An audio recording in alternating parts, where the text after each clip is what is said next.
Eu chegava em casa às 7 horas da noite.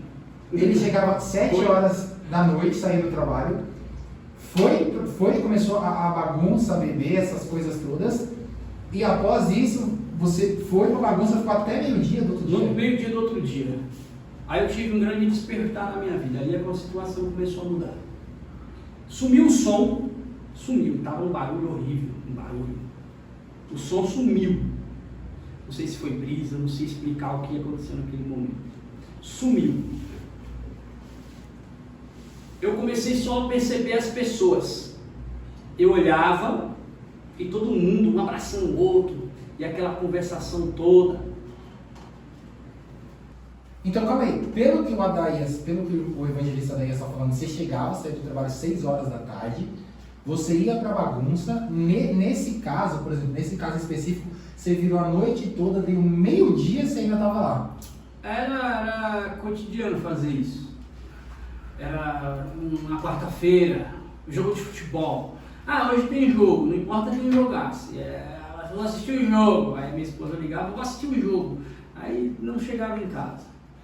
E aí a noite passava, virava dia. Foi até quando houve um despertar. Havia um lugar chamado, o Bar do Lídio, que era conhecido no Reduto dos Noias. Aí eu estava ali já era quase que meio-dia, aquele sol estralando, e eu ali dentro daquele ambiente, aconteceu algo sobrenatural. Um despertar, eu falo isso. Sumiu o som. Eu não ouvia mais o som. O som estava muito alto. E aí eu só via as pessoas. E ali um abraçava o outro, e aquela loucura aí, meu Deus, o que é que eu estou fazendo aqui? Sabe? Eu sou servo do Senhor. Aquilo foi o pensamento. Minha família é evangélica, eu não tenho que estar aqui, olha para essa loucura. Vou embora. E eu saí andando, ali no Rosana mais ou menos, saí andando. Cheguei em casa, minha esposa estava na porta de casa esperando. Ela falou assim, eu vou trabalhar, só quero que você me dê o dinheiro para eu comprar mistura que não tem, e aí eu tenho que trabalhar, eu preciso disso. Aí eu coloquei no bolso, não tinha nada, eu sabia que não tinha nada, mas mesmo assim, eu presto atenção nesses detalhes porque é coisas que eu sempre me recordo dessas situações. E aí eu não tenho. Aí ela falou, se vira, eu preciso comer. Aí eu lembrei de um tio meu tio Ito. Fui lá no sacolão e falei, meu tio, você tem como um dinheiro aí, que eu estava sem mistura lá em casa, você me empresta, eu lhe devolvo. Eu lembro que ele falou uma coisa que foi muito importante, era dinheiro para beber você tem, né? Mas para comprar mistura para sua casa você não tem. Nossa, aquilo ali já foi uma primeira porrada. Aí ele me emprestou R$20. Eu desci para a avenida para comprar mistura, eu lembrei, eu fui recordando, cara, tinha um monte de nota dessa. Aí eu gastei tudo, não levei nada para casa e agora eu tô levando umas pauladas dessas aí por causa disso, cara. Não disse, essa situação tem que mudar. Aí agora tem uma segunda pessoa muito importante, que é o Cléris, que é o meu cunhado. Ele estava morando com a gente nessa época. Ele e a esposa dele, a Aline. Ele via sempre, ele nunca foi de se intrometer. Ele via eu chegar, ele ficava com muita raiva, eu acredito, mas ele não vinha, ele não falava nada pra mim, ele ficava só depois que ele ficava conversando comigo. Aí a minha esposa chegou, eu levei a mistura, eles almoçaram, eu não, ele foi trabalhar. E aí eu comecei a ouvir os louvores, o Kekel era muito crente, ele ia lá para Diadema, na casa do tio da Aline, o Fernando, uma pessoa muito importante na minha convenção. Aí ele ia para lá e passava o final de semana lá e tal, e era crente, eles dois, né? E eu e minha esposa não, minha esposa bebia muita cerveja na época também. Aí essa segunda pessoa foi muito importante porque ele viu lá a minha situação e falou, cara, que se tu fica nessa situação aí chorando igual uma criança, por que você não para com isso aí? Eu falei, eu tentei várias vezes, você acha que eu já não tentei? Eu não consigo, isso aí virou um cotidiano na minha vida que eu não consigo parar.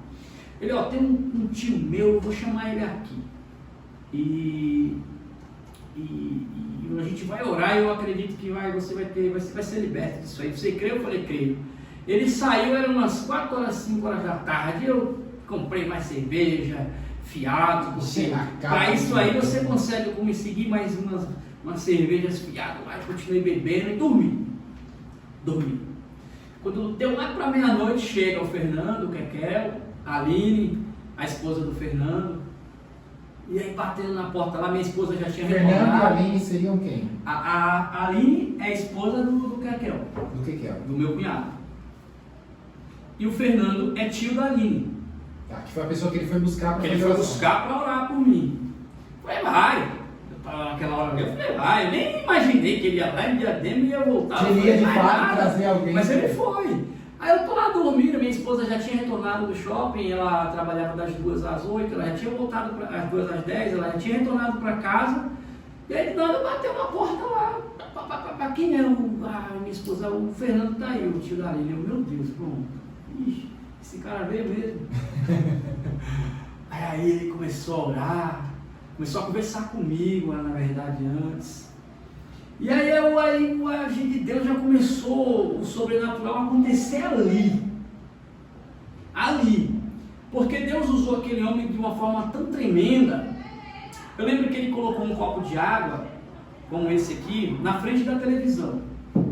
Falou, essa água aqui está simbolizando todo o álcool, toda a bebida que você bebe é aqui. Aí botou, o que esse cara vai fazer? Eu ficava só tentando imaginar. E aí ele colocou lá e a gente conversando. Aí Deus tomou ele de tal forma que eu a minha crença em Deus sempre ela foi alto nível, eu nunca desacreditei de nada disso. Porém, eu vi na televisão os testemunhos contando, mas aquilo quando está acontecendo com você fica meio que desacreditado. Esse cara não vai orar e eu vou ficar liberto, não. Mas, sabe, algo dentro de mim queria isso. Deus usou ele de tal forma que ele começou a me contar da minha vida detalhes que só eu e Deus sabia, ninguém sabia. Ele me contou de um livramento que Deus me deu. Eu estava na avenida há uns dias atrás, antes desse acontecido. Um cara começou a bater na esposa dele. Quando o cara lá na rua, aí eu achei ruim. Meu, que você está batendo na sua... A minha esposa foi, passa na sua casa, aqui na rua não. Eu fui lá e aí o cara me afrontou e me chamou de Zé Polvinho. Zé Polvinho, tá se intrometendo na vida dos outros. Aí quando ele falou isso, eu não aguentei. Segurei ele estava com um boné, eu segurei o boné dele com cabelo e tudo e comecei a socar ele. O sangue começou a descer. E aí nisso tinha outros caras, uma briga generalizada, meus colegas, alguns colegas dele que eu nem sabia que esses caras estavam dentro do carro. Saíam os caras de dentro do carro e a briga generalizada naquele lugar. E aí eu vou falar disso porque é muito importante, porque foi ali que eu vi que Deus estava no negócio. O cara saiu fora, eu fui para um outro lugar, depois eu fui para casa de um amigo, ficamos lá até de manhã, como eu sempre fiz. Aí acabou a cerveja, eu fui no bar buscar. Chegou lá, o cara falou assim para mim, olha, é bom você sair fora daqui, velho. Aqueles caras voltaram tudo armados, se eles te pegar, vai te matar. Eu falei, eita porra, peguei a cerveja, voltei para casa onde eu estava. Quando amanheceu que eu fui sair para ir para casa, quando eu estou subindo... você não estava na sua casa, você estava indo... Não, eu estava na casa desses amigos meus, a gente foi lá, saiu do bar, foi para casa deles, cheirando a noite toda, e cerveja.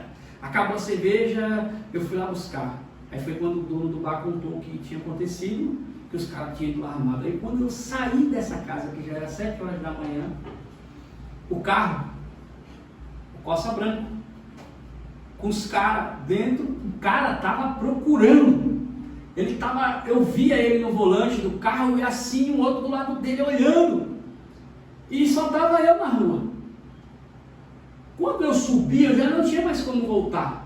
Se eu entrasse para casa, eu corria, ele ia ver que era eu. Eu falei, vou passar batido. Esse cara olhou para mim, eu olhei para eles, só que eles desceram e eu subi.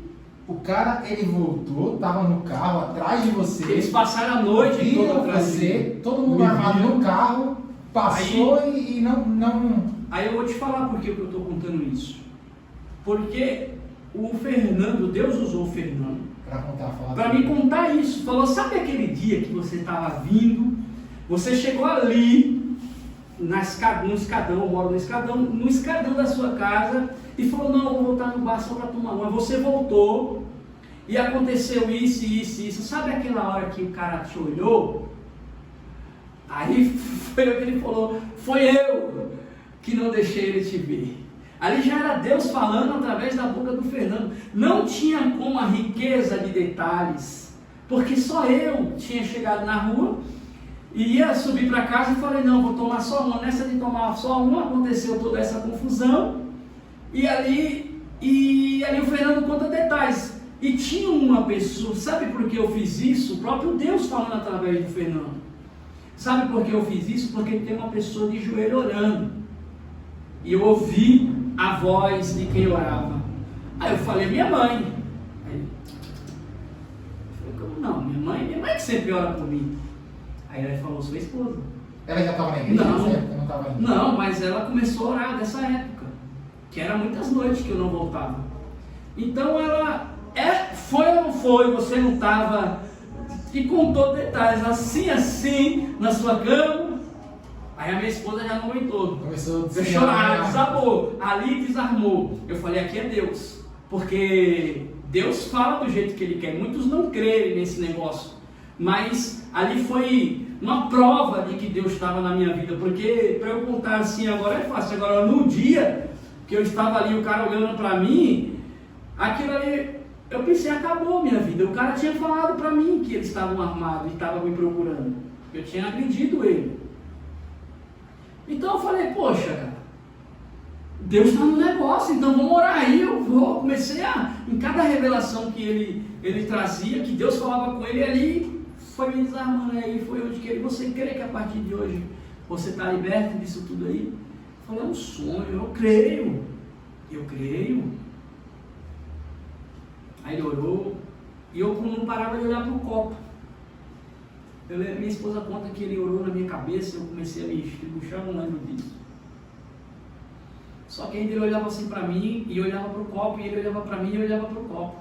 Aí ele orou de novo, e falou, peraí, que tem algo errado acontecendo. Bebe aí a água aí. Eu não entendi o mistério da água até hoje, mas foi um mistério. Ele, bebe aí a água. Aí eu falei, ele já tinha orado de novo, né? Aí eu falei, ele falou assim, bebe água aí. Eu falei, mas se essa água está simbolizando a cachaça que eu bebo, para que eu quero beber isso aí? Quer não. Aí, agora tem vitória. Já está liberto. Eu falei assim, a partir de hoje. Só que Deus quer conserto com você também. A minha esposa, você também tem que parar com esse negócio aí. Minha esposa, na hora. E aí ele orou. Agora se reconciliou aqui, né? Se reconcilia aqui, mas depois procura uma igreja mais próxima e vai lá e se reconcilia, que é importante. Eu gosto de falar muito dessas personagens porque foi pessoas que foi muito importante. E depois eu vou chegar num assunto qual hoje eu faço parte, né? E por que eu faço parte. Eu entendi que a libertação ela é real. Muitos vê numa determinada igreja aí, o irmão orando lá e falando que orou e o cara parou de fazer na hora. Eu não sei dizer se é verdade ou não vou julgar porque eu não estou lá, eu não sei, não estou aqui para isso. Porém eu creio nesse negócio aí. Eu creio que através de uma oração você pode sim ser liberto, porque eu fui liberto. Depois daquele tempo eu fiquei, um outro dia eu fui numa igreja Assembleia de Deus, qual era a minha mãe, era da Assembleia, eu falei, vou para a Assembleia. Cheguei lá, se reconciliei lá, e aí começou a minha trajetória com Cristo, porque as coisas começou a ouvir que a alegria voltou lá para cá. A alegria, a tristeza já não fazia mais parte da minha casa. É claro que as lutas continuavam, mas a alegria de todo dia eu chegar em casa no horário correto, era muito bom isso. E aí meus amigos, vai ficar mais quanto mês nessa aí? tipo, estavam me validando. Quase um desafio, né? Vamos ver se Colocaram a validade. Eu falei, vocês vão ver essa validade. Cara, sabe o que eu achei interessante? Olha como Deus ele é. Às vezes nós estamos até afastados, né? A gente não está tendo contato com Cristo, mas ainda assim, quando Deus tem um propósito, varão, quando Deus ele escolhe, quando Deus ele quer fazer, ele protege até nas situações, nos menores detalhes. Você entrou numa confusão com um rapaz no meio da noite, já bêbado, drogado, encontrou sozinho, esse rapaz voltou armado para te buscar, você foi alertado por alguém que estava no bar, você voltou a beber, quando você estava indo embora, você encontrou esse rapaz no carro, com várias pessoas armadas, no intuito de tirar a sua vida. Aquele cara olhou para você, você olhou para o cara, é como se o cara não tivesse te visto, o cara, ele foi embora, e você, não dá para entender exatamente o que aconteceu, né? Porque o cara conhecia você, o cara estava de frente de você, o cara apanhou de você. A gente ficou discutindo uns minutos. Quando eu parti para a agressão, foi porque aqui na favela a gente não agride. Aqui você debate até o último, mas você não pode agredir. Para chegar a esse ponto. Para você agredir, você perde a razão. Eu poderia estar coberto de razão ali e perdi minha razão. Ele poderia fazer isso comigo, a cobrança em cima dele não ia ser tanta, porque eu agredi ele. Então, ali ele estava em base com raiva e todos os elementos para fazer aquilo, mas naquele momento eu acredito que Deus já tinha um projeto, Deus já tinha um plano, Ele já tinha me falado em outras oportunidades, mas eu nunca tinha dado razão. Ele falou que através de outras irmãs que eu ia ser usado. Eu não cheguei a contar, mas quando a minha mãe estava grávida de mim, ela fez promessas. E Deus sempre honrou as promessas da minha mãe. Então, na barriga da minha mãe eu já era uma promessa. Tanto é que meu nome, Adaías, é por causa de uma promessa. Então, irmãos, eu tenho a dizer uma coisa. E quem tem promessa, muitos falam, quem tem promessa de Deus não morre sim. A desobediência pode levar você a óbito, porque Deus não vai... Só que tem determinados momentos que nosso Deus ele vai dando livramento. E você tem que aproveitar esses livramentos para você parar uma hora. Porque para mim a história não parou aí ainda.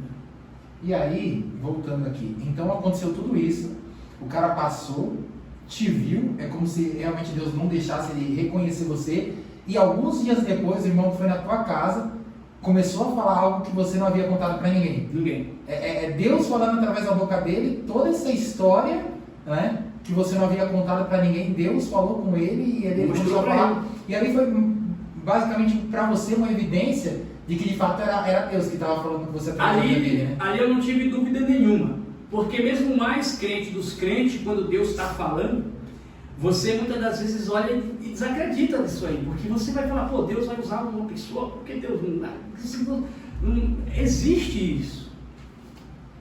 Só que aqueles detalhes, aquela riqueza de detalhes que ele me falou ali, não tinha como não ser Deus. Porque eu não contei para ninguém esses detalhes. Os detalhes e cada detalhe que ele me falou. Ali começou a história a mudar, né? Foi quando eu falei para vocês. Fui na Assembleia, me reconciliei. Só que não me senti, sabe? Não me senti assim, o culto tá legal, mas... eu buscava algo mais, aí foi onde que me convidaram para vir aqui na Igreja Presbiteriana Renovada. Aí de verdade, aí eu vim para aqui, foi uma, sabe? O culto, eu lembro dos irmãos, do evangelista Ari, da irmã Débora, pastor Damiano, enfim, todos os irmãos que faziam parte daquele culto avivado, a irmã Débora, o presbítero Ivan na época estava também. E aí eu falei, é aqui. Eu encontrei uma família, Deus me deu um lugar, eu falei, é aqui. E aí foi onde que vocês me conheceram. Aí é a mudança que Deus veio fazendo no decorrer da minha vida. Aí, Varão, é um ponto muito interessante. Então você veio para cá, sim. Aqui você se firmou, você começou a congregar, e aí você assumiu o departamento de missão, você ficou à frente do departamento de missão. Um tempo depois você... Ainda no momento, nesses primeiros momentos, não. Não, à frente, né? Depois do tempo... Não, era o irmão Márcio e a irmã Neide, que era responsável. Eu ficava ali, tentando, ajudando ali, porque era algo que, quando eu retornei para a igreja, a missão já era algo que teve uma época que o grupo da igreja aqui nem ia, eu juntei com outros irmãos, a gente criou um grupo de evangelismo aí, que a gente ia para as ruas, sabe, nós fizemos, até hoje tem frutos dessas evangelismos que a gente fez aí, porque dentro de mim, sabe, irmão, aquela tristeza que já não havia na minha vida, e eu sabia que tem muitas pessoas que ainda têm essa tristeza. Então eu quero que elas conheçam o Deus vivo que fez essa mudança na minha vida. Ele é real, sabe, assim como isso aqui, ó, o nosso Deus, ele é real, cara. Muitas pessoas não acreditam, mas a transformação que ele pode fazer na nossa vida é real, muito real. Só quem viveu o inferno que eu vivi, para saber o tanto quanto é bom hoje, só quem... Na FEBEM eu aprendi um verso que até hoje eu lembro. Agora até deu um branco, mas só quem já esteve preso, só quem esteve preso sabe valorizar a liberdade. Só quem esteve sem, só quem não teve a liberdade que sabe ter, agora até sumiu. Toda hora eu lembro, mas agora deu um branco. Só quem esteve preso, o verso quer dizer isso, só quem já não teve a liberdade sabe valorizar o valor da liberdade. E aí agora já nem estou falando mais de liberdade física. Eu estou falando de liberdade espiritual. Só quem já esteve preso, hoje está preso no vício, sabe quanto é bom não ter mais, ser livre disso, sabe? Você não tem mais que chegar e ir para bar, chegar mais, não ter que estar correndo mais atrás disso tudo. E você sabe, o valor da liberdade não tem, na verdade não existe preço para a liberdade, e principalmente a espiritual, né? Tá. Aí, pelo que eu entendi, teve essa questão, você chegou aqui, tinham pessoas que estavam à frente do grupo de missão, você começou a se entrosar, aí você acabou entrando no grupo de missão. Sim, entrei no grupo de missão. Aí, o evangelista Darias, ele é o presidente de missão hoje aqui da IPRB do Jardim Valquíria, né? A gente está junto em missão. Né? E aí você ficou à frente de missão. Porém, mesmo na igreja, você teve alguns problemas, você meio que deu uma...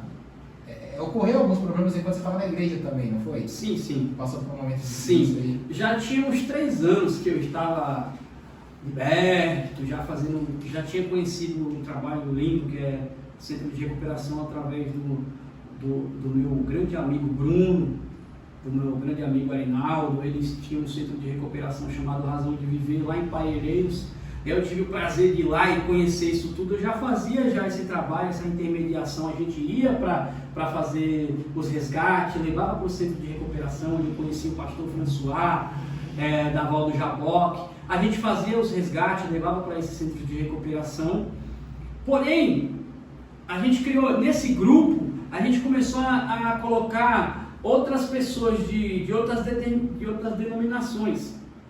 A qual algumas dessas denominações, o vinho, para eles não é pecado. E todo dia a gente abordava um tema no grupo e a gente debatia esse tema. Até que chegou esse tema: vinho é pecado? Aí eu fui o primeiro a falar: lógico que é, vinho é pecado, vinho é pecado. Eu tinha essa certeza que vinho era pecado.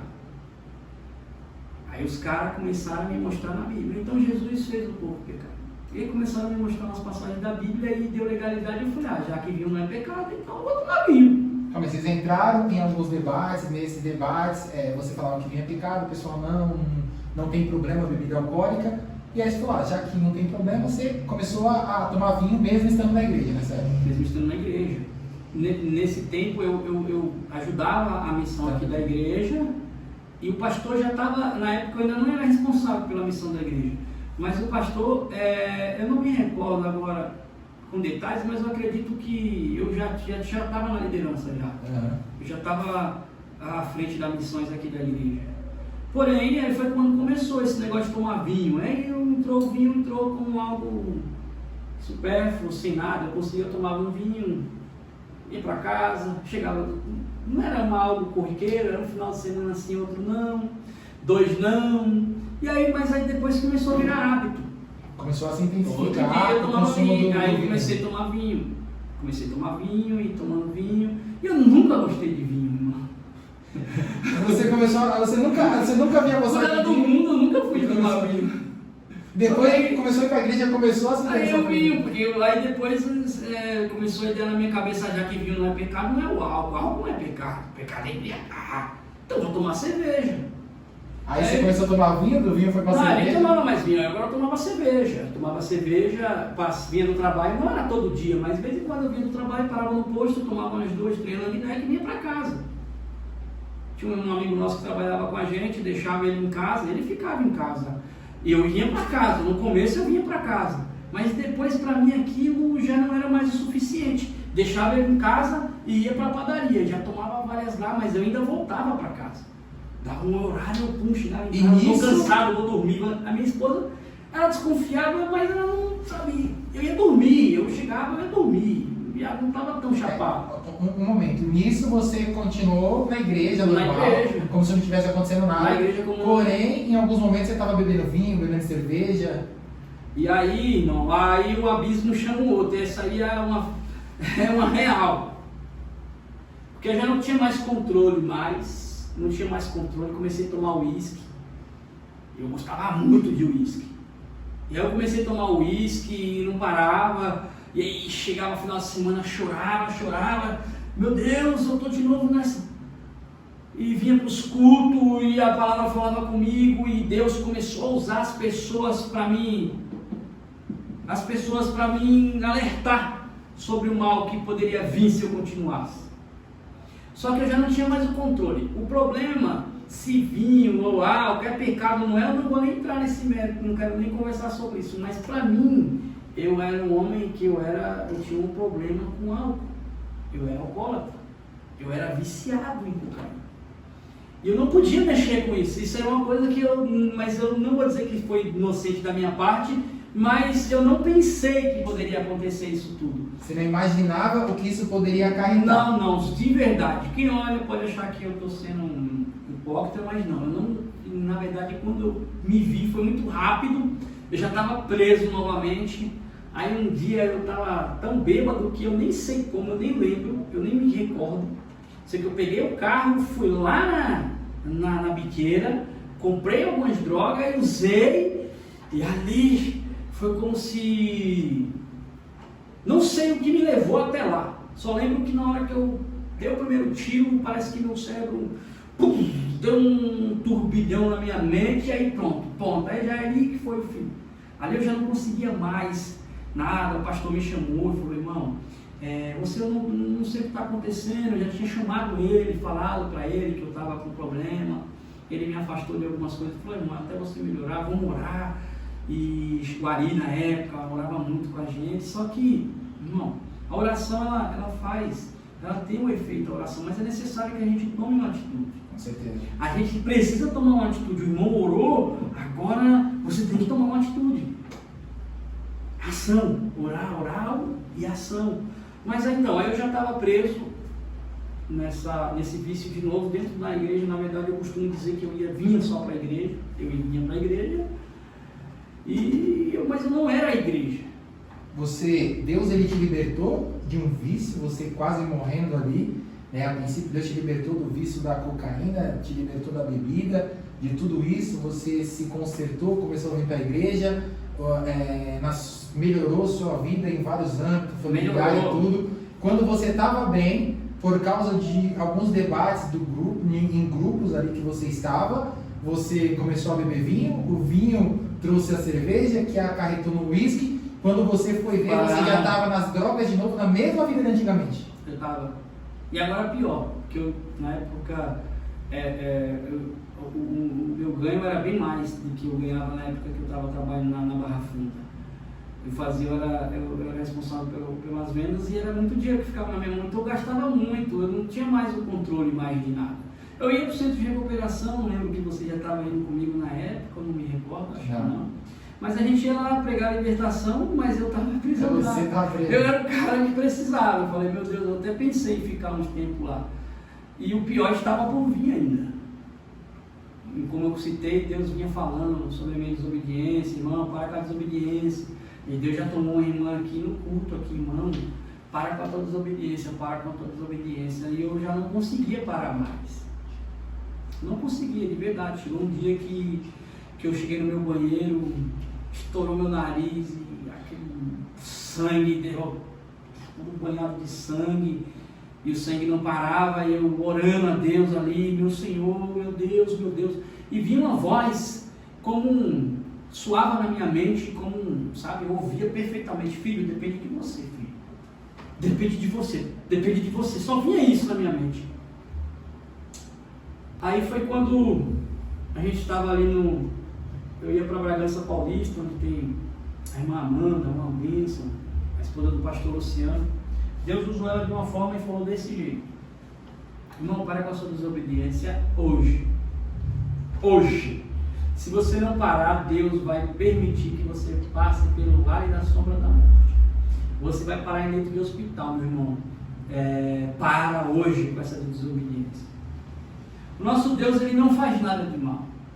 Eu creio que o que aconteceu, tudo que aconteceu, foi eu que causei.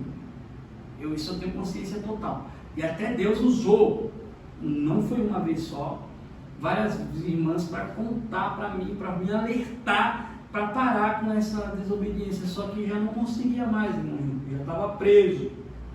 Eu estava aprisionado na mão do Satanás novamente. Eu já não tinha mais domínio sobre essa situação. Não tinha. Quando eu ia para o centro de recuperação, eu levava os irmãos lá, passava 3 dias, os caras saíam. Levava, já teve um que eu estava chegando em casa, o cara me ligou: o irmão que você trouxe já foi embora.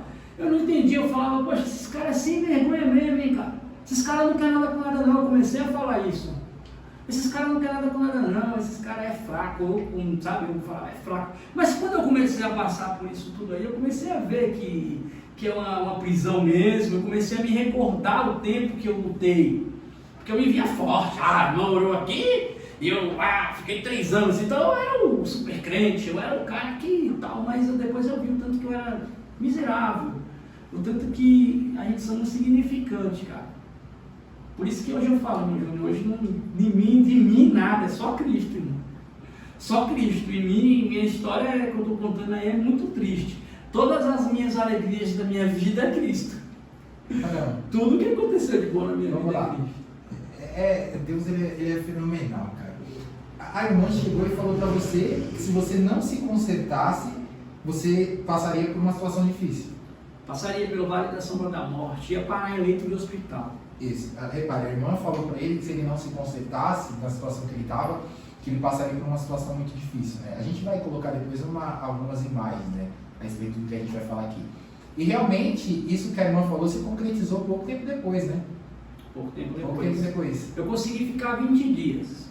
20 dias. Quando ela falou isso pra mim, eu lutei bastante, não tentava de todas as formas não encostar mais em nada, e consegui ficar uns 20 dias. Após ela ter falado, você conseguiu ficar 20 dias sem nada? 20 dias sem nada, estava muito feliz. Um dia eu distraí e baixei a guarda. Por isso que a Bíblia fala: vigiai e orai.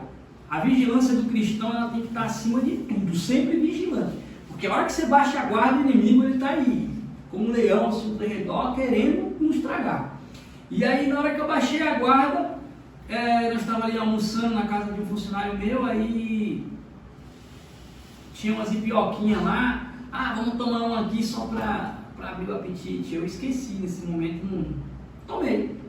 Tomamos tudo, na verdade, que tinha lá umas 6 garrafinhas. Era para tomar uma, tomada tudo. Tomamos tudo. Como sempre acontecia, eu trouxe meu amigo, deixei em casa. E aí fui à noite dentro.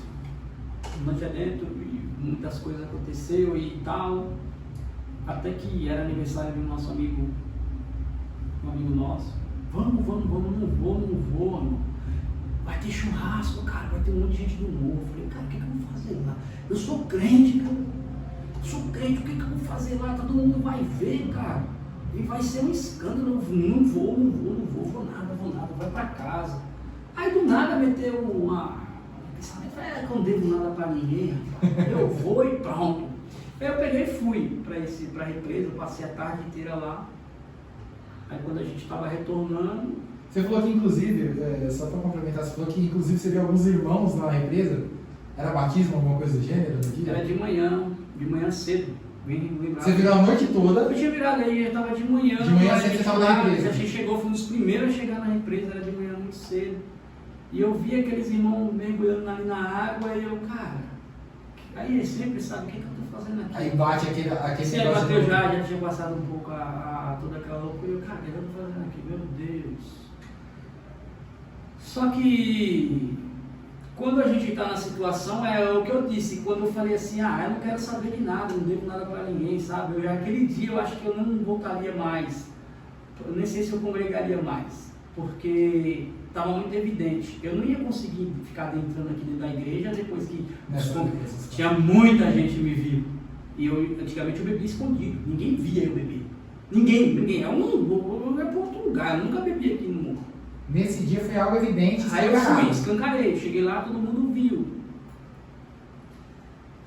Nem viu, exatamente assim, ninguém nem viu. Eu com bebida na mão, ninguém viu, porque eu evitei e tal, mas todo mundo viu. Tava sem camisa e com calça jeans e todo. Acho que todo mundo percebeu. Ver mesmo foi de Deus. Os irmãos eram conhecidos, não? Não eram irmãos, na verdade. Os que estavam se batizando eram irmãos porque eram crentes. Sim, mas eram conhecidos? Era de outra denominação, não me conhecia. O pessoal que viu foi os moradores aqui do bairro. Moradores aqui do bairro, todo mundo ia, todo mundo estranhava, cara, você não é da igreja. Cara, sabe, todo mundo falava a mesma coisa. O que você tá fazendo aqui? Tipo, era ninguém sabia, era uma novidade. Até esses irmãos que estavam comigo não sabia. Me encontrou num bar aí, do nada chegou e me encontrou. E eu já vinha de um tempo tomando cerveja e debatia com todo mundo que cerveja. Aí eu vinha nas teses, não é. E sempre vinha se sustentando uma coisa que não se sustentava em si próprio. E aí aquele dia foi onde que eu já estava chegando aqui já em casa, só que o corpo pedia mais, aí eu lembrei de um amigo, falei, vou arrumar um dinheiro ali. Você havia passado a noite toda, Já tinha passado a noite toda, você voltou para casa já estava chegando aqui. Não sendo suficiente, você falou, não, pensando bem, eu já estava na estrada da Tapsirica. Aí eu liguei em um amigo nosso, falei, pô, velho, eu tô aqui numa situação meio delicada aqui, tem como você me arrumar um dinheiro? Ele, já fechei a oficina, tô indo embora. Falei, você tá onde? Ele, eu tô aqui no posto de Ipiranga aqui da João Dias. Eu falei, me espera aí, eu tô aqui na Tapsirica, eu tô indo aí. Peguei o carro e fui pra lá, pra João Dias. Encontrei com ele me emprestou o dinheiro e eu tô retornando. Nessa que eu tô retornando foi quando eu já não me lembro mais de nada. Pegou o dinheiro com ele e você estava retornando para voltar para a bagunça. Pro bairro, para cá. E eu já não me lembro mais de nada. Aí eu lembro que o farol abriu e eu já não me lembro mais de nada. Só lembro que eu acordei no hospital. Amarrado, eu tinha entrado no hospital em óbito. Eu tinha entrado no hospital morto, sem batimentos. Morto. Aí fiquei um tempo, não sei por que me amarraram, fizeram a massagem cardíaca, Deus usou o homem, Deus me deu uma nova chance. Acordei, amarrado, sem entender o que estava acontecendo, eu não sabia o que estava acontecendo, só me veio a palavra, leito de hospital. Foi o que a irmã tinha me falar, todo mundo na emergência, todo mundo quebrado, outro sangrando, aquele negócio horrível, meu Deus, o que eu estou fazendo aqui? Aí me lembrei da palavra leito de hospital. Que a irmã havia falado para você. Aí daqui a pouco eu acordei, o enfermeiro veio, falou comigo, me desamarrou, posso desamarrar? Eu falei, nem sei porque eu estou amarrado. E aí ele me desamarrou, enfim, me tranquilizou e me levou para uma outra sala. Foi onde que eu encontrei o nosso irmão Wanderlei, que tinha sobrevivido, ele já estava muito apavorado, chorando. Tá. Nisso, você estava vindo nesse carro, tinham mais pessoas com você, certo? Tinha o Wanderlei e o finado Gilberto. Quando você pegou esse dinheiro emprestado e você estava retornando, havia 2 pessoas com você no carro, certo? Havia 2 pessoas no carro. E aí nessa, uma veio a entrar em óbito num acidente. Tá, então só para contextualizar, por que ele não lembra de nada? Porque quando ele estava vindo de carro, ele sofreu um acidente com o carro, né? Como que foi esse acidente, Adaías? Eu não me recordo de nada, irmão Júlio. Eu só lembro que eu saí do posto, que eu peguei o dinheiro com o rapaz e estava vindo embora. E aí fui parar no hospital. Eu não lembro, até hoje, eu já tentei de todas as formas me lembrar, eu não consigo me lembrar de nada. Eu tinha mudado, como eu falei, eu tinha entrado em 100 batimentos cardíacos, um coágulo na minha cabeça, eu bati muito forte com a cabeça, então eu não me recordo mais de nada, eu não me recordo, só me recordo do momento que eu acordei, que já tinha acordado no hospital e antes. Ao que tudo indica, o carro veio batido, acho que numa mureta. Ele bateu na mureta ali do metrô e ele veio a voar para o outro lado e ia cair dentro do córrego, ele caiu no meio assim do córrego e não ficou pendurado. Aí alguns moradores da região veio, derrubou esse carro e não deixou cair lá, do outro lado do córrego. Se ele cai no córrego, acabou. Aí nós íamos morrer todo mundo afogado, porque então estávamos presos nas ferragens do carro. Aí, quando a minha esposa veio para mim, entrou no hospital, durante esse tempo aí, que aí hoje eu me recordo, me levaram até uma segunda sala, onde o Vanderlei já estava já em choque, desesperado. Por que está desesperado, Vanderlei? Foi o que aconteceu? Aí ele falou assim, poxa, estavam falando aqui que houve um acidente aí na Caldeira Filho e morreu um cara, velho. E se você está aqui, eu estou aqui, cadê o Gilberto? Ele também não lembrava de nada. Eu não lembrava, cara, cadê o Gilberto? E a gente começou a perguntar cadê o Gilberto, e eles não falavam, não falavam cadê o Gilberto. Não queriam falar, né, pra gente, por causa que a situação estava a gente estava muito desesperado. Aí foi quando a gente foi falando, a gente mesmo falando, mas e aí, tá ele, ó, tá na outra sala ali e tal. E ele veio devagar, até que ele veio e falou, sim, ele veio lá, falou, não existiu. Aí meu mundo acabou. Eu falei, meu Deus, eu estava nessa situação, aí o que aconteceu? Olha a minha desobediência, onde foi parar. Depois de ver o tempo, entrou minha esposa, mostrou o carro para mim, eu lembrei a segunda palavra, Vale da Sombra da Morte. Porque ali, literalmente, passando ali pelo Vale da Sombra da Morte. Após isso, já não tinha mais o que fazer. Para mim ali já era algo muito forte, porque a sociedade em si, a população do bairro, com razão, já vinha com subjugamento em cima de mim, o crente, tá vendo? Era tudo uma culpa como que eu tivesse, como que se, claro que eu não isento da minha culpa, mas como que se só eu fosse o responsável por tudo aquilo ter acontecido. E realmente, por muitos anos, por muito tempo, essa ideia fazia parte do meu vida. Eu não conseguia sair de casa, entrei num quadro de depressão muito grande e ficava ali preso em casa, porém Jesus começou a me curar. Só um segundinho. Ouvindo assim ele falando, talvez as pessoas não tenham dimensão do que foi esse acidente. A gente vai colocar algumas fotos de como o Adaías ele estava dentro desse carro, algumas fotos desse acidente, e você vai ter dimensão do que foi de fato esse acidente. Como tem fotos do carro e vocês vão ver que é impossível você olhar e acreditar que alguém tenha sobrevivido ali. De fato, se você está vivo hoje, a gente tem certeza que foi a mão de Deus. É impossível você ter sobrevivido se não fosse a mão de Deus ali te guardando, né? O impacto, irmão, foi todo no meu lado do carro. Quem vem de lá, bater na mureta, foi em cima de mim a pancada.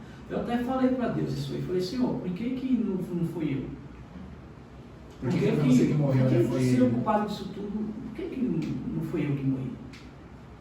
E eu falava isso aí muito tempo, eu falava isso aí.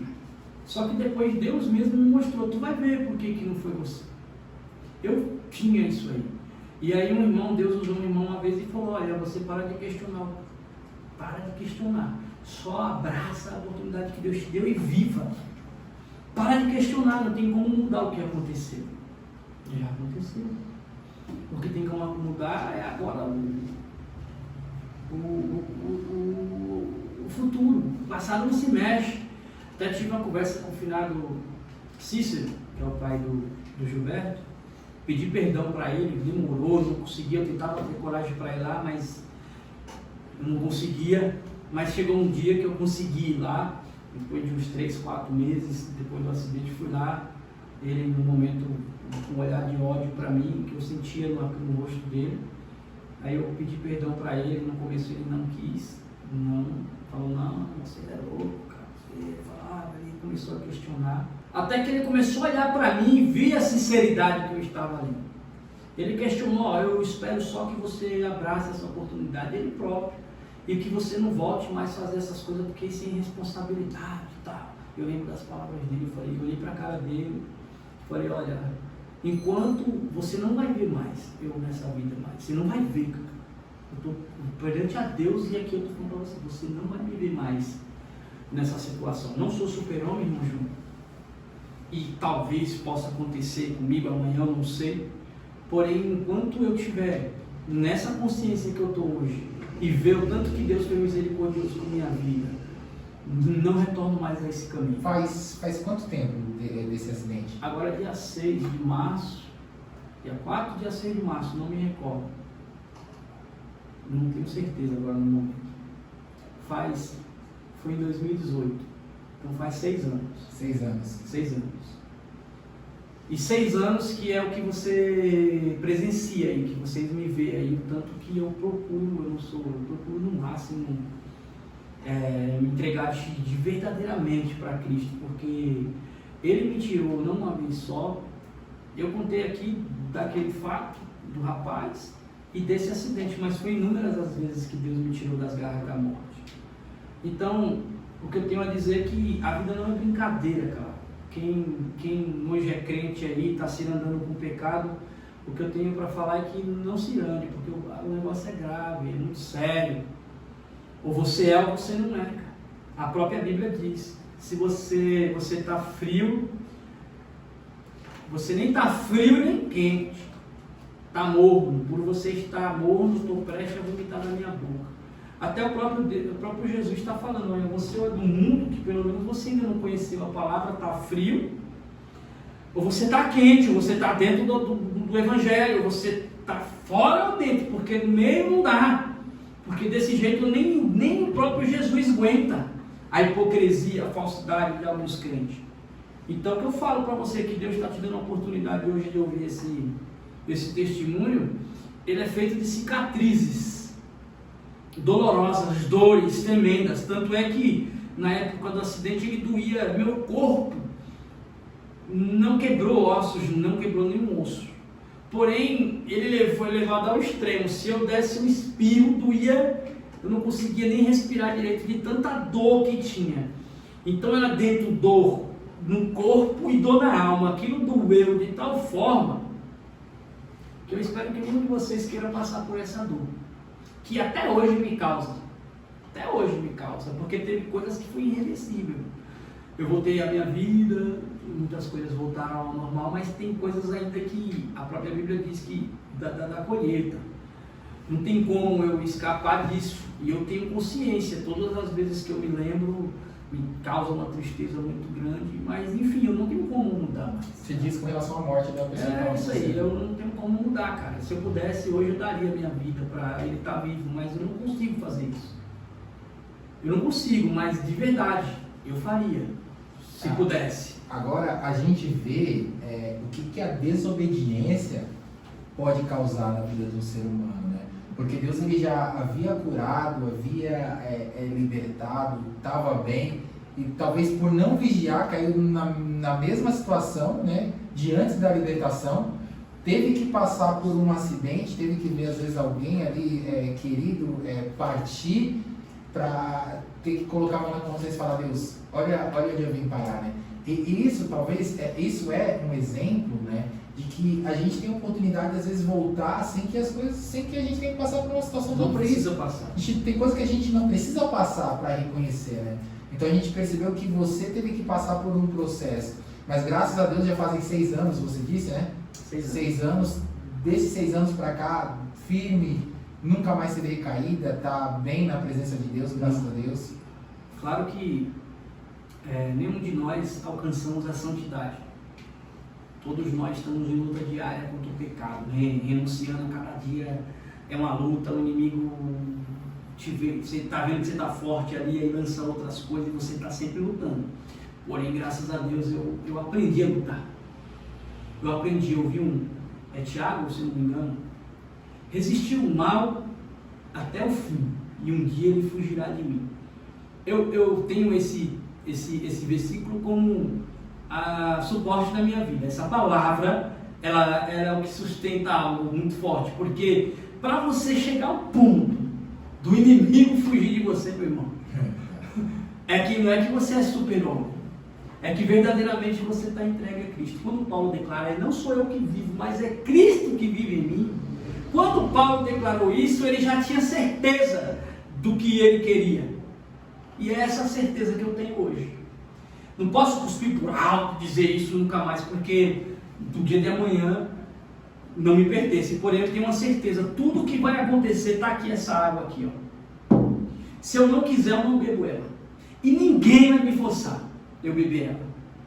Então, se eu pegar essa água e beber, vai ser uma atitude minha.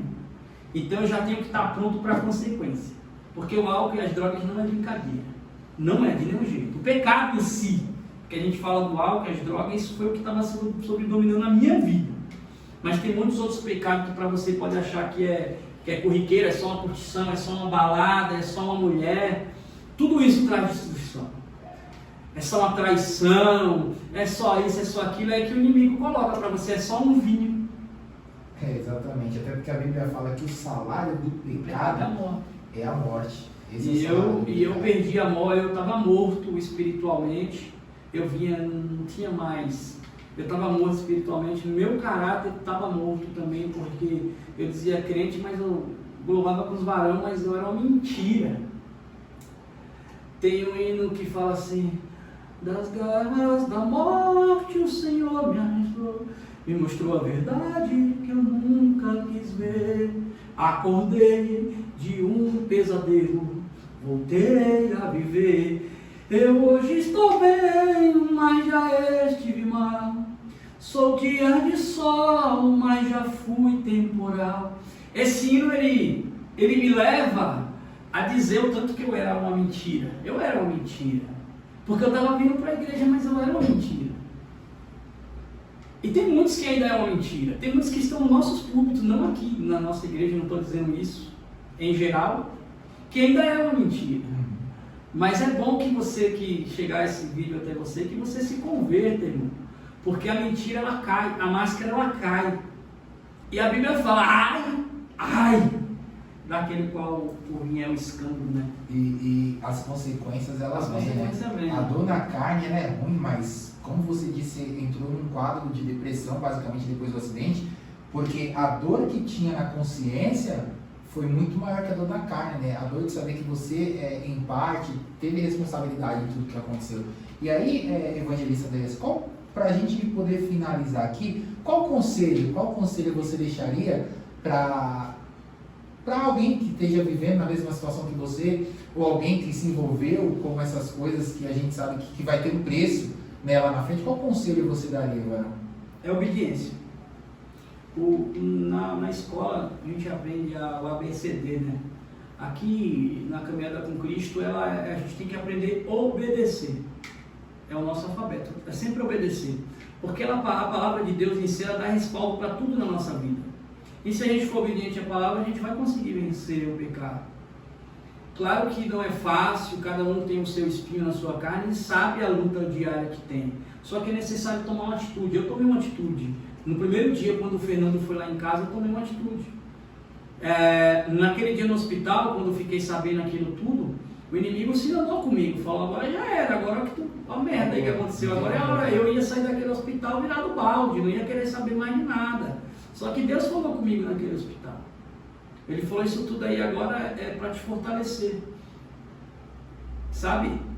Simples detalhes de simples coisas veio me fortalecer na oportunidade que eu gostava de falar alguma coisa, já não... Aí eu passei pelo processo que a igreja, todas as denominações que a gente tem que passar, eu já não podia mais cantar com os varões, eu já não podia mais ter uma oportunidade, e aquilo ali tudo me doía, sabe? Nossa, o dia que eu tiver essa oportunidade de novo, eu não vou deixar passar mais. Porque é algo tão simples, você pegar o microfone e ali falar algo, mas por causa de algo que você fez, você não poder mais, sabe, isso vai te reconstruir tudo, vai te reconstruindo. E o que eu tenho para falar é que você hoje, que está aí se andando com o pecado e que está achando que não vai acontecer nada, olha, pare agora, meu irmão. Vá com Cristo, entra no seu quarto, fecha a porta e declara quem você está fazendo e para, irmão. Para enquanto o abismo não estiver num poço a qual você não conseguir sair mais. Que ficar insustentável a situação. É melhor parar agora, enquanto você consegue. A Bíblia fala de dois caminhos, o largo e o estreito. Esse caminho largo aí leva à perdição, o estreito leva a Cristo. Vai lá na hora de voltar, irmão, esse caminho largo aí que não vai te levar à destruição. E uma coisa que você pode ter certeza é isso, irmão. O pecado, ele te destrói, cara. Ele te destrói, ele tira tudo que você tem. Essa história minha, eu conto, ela vem de várias cicatrizes. Eu não contei detalhes aqui, mas é coisas que eu me sinto tão envergonhado de tantas coisas que já aconteceu. Eu lembro quando eu leio Romanos 6, que no final fala sobre o pecado e a morte, e fala, quando você era escravo do pecado, que deu, que resultado? Que resultado te trouxe? É só vergonha, irmão. É só vergonha. Aí quando eu leio, eu falo, é verdade. Só me trouxe vergonha. Porque eu conto essa história hoje, para quem está ouvindo, não é motivo de orgulho nem um ponto delas. Nem um ponto delas. Porque só trouxe sofrimento. A única agora que eu consegui viver realmente é em Cristo. O melhor dia da minha vida é ser, às vezes eu posso faltar um culto ou outro, mas o melhor dia da minha vida é o dia que tem culto. Porque aqui eu consigo... eu sei que um dia a gente vai para o céu, mas aqui é onde a gente pode ter um encontro mais próximo de Deus, de Jesus, é aqui. E agradecer a Ele por tudo que Ele fez e por tudo que Ele vem fazendo. A reconstrução da nossa vida. E que não é fácil. Igual eu falei, ficam muitas cicatrizes. Mas nosso mestre tem cicatrizes. Amém, varão. Então é isso que faz nos acordar de manhã e falar, hoje eu vou viver novamente, porque Deus me deu essa oportunidade. Graças a Deus, o nosso Deus ele é fiel, Ele deu essa oportunidade e a gente sabe que o pecado realmente ele traz uma consequência. Eu espero muito que essa conversa, esse bate-papo que a gente teve hoje possa ter sido edificante para você. E se você que está ouvindo, ou a quem chegar, né, esse vídeo a respeito desse bate-papo, que esteja numa situação parecida, né, coloque a mão na consciência. Não espere ter que sofrer, né, dores, não espere ter que ter essas sequelas para poder regressar para Deus, né? Então, assim, aprenda com essa experiência. Quero que Deus abençoe cada um de vocês que está acompanhando, que Deus ele possa realmente usar, abençoar vocês. Quer fazer alguma consideração final, evangelista? Não, eu só quero deixar bem claro aqui, né, que todas essas dores que é causada em nós foi por desobediência. Nós mesmos procuramos essas dores. Só que eu quero falar de um homem que veio aqui à Terra e não pecou. Ele era santo, veio aqui, deu a vida por nós, curou, libertou, fez tudo isso e passou dores maiores. Só que essas dores que nosso Jesus passou, ele não fez nada para poder estar passando. Eu sei que cada dor que eu passei foi algo que eu procurei. Foi algo que foi da minha responsabilidade. Então, minhas dores têm causa. Agora, as dores que nosso Jesus passou, não. Então, não perca tempo. Você que está afastado dos caminhos do Senhor, vá buscar enquanto se pode achar. Porque a Bíblia fala que chegará um tempo que não haverá mais tempo. Então, enquanto você tem tempo, procure o nosso Senhor, procure sua igreja mais próxima, procure a igreja mais próxima e volta para Jesus, ou então se reconcilie, ou então aceite Jesus como um único e suficiente Salvador da sua vida. Porque muitos falam de religiões, eu não quero entrar nessa discussão, porque não é o ponto, mas só tem um caminho que leva a nosso Deus, e é Jesus. A palavra diz, eu sou o caminho, a verdade e a vida. Ninguém vai ao Pai a não ser por mim. Tem muitas religiões que só pintiam o nosso ego, só passam a mão no nosso ego. Mas a Cristo não é religião, Cristo é renúncia. É matar o velho eu e nascer de novo. E é isso que muitos não querem. Quer viver massageando o seu ego, e isso é muito perigoso. Só que eu agradeço aí ao grupo de mídia da Igreja Presbiteriana Renovada. Louvo a Deus pelo pastor Damião, pela irmã Neide, ao irmão Júnior, o nosso presbítero Bruno, a cada um, a Stephanie, nosso irmão Misael, cada um que está aqui essa noite fazendo esse vídeo. Eu acredito que vai chegar em muitos lares e vai edificar a vida de pessoas. Agradeço a Deus, claro, sempre, por ter me presenteado com essa família, porque tem família que nasce com a gente, tem família que a gente escolhe. E essa é a família que eu escolhi, a Presbiteriana Renovada, a qual eu venho me reconstruindo, sabe? Eu cheguei aqui, eu já cansei de falar no público, mas eu falo agora para o Brasil, para o mundo ouvir. Eu era um homem ruim, eu era um menino ruim, um cara sem caráter, um mau pai, um mau filho, e hoje aqui na igreja eu me reeduquei. Hoje eu acredito ser um bom pai, acredito ser um bom homem para a sociedade, e tudo isso é Cristo. Tudo isso que aconteceu na minha vida de irmão é Cristo, amém? Amém, meus irmãos, que Deus abençoe vocês e até o próximo bate-papo aqui, amém? Que Deus abençoe.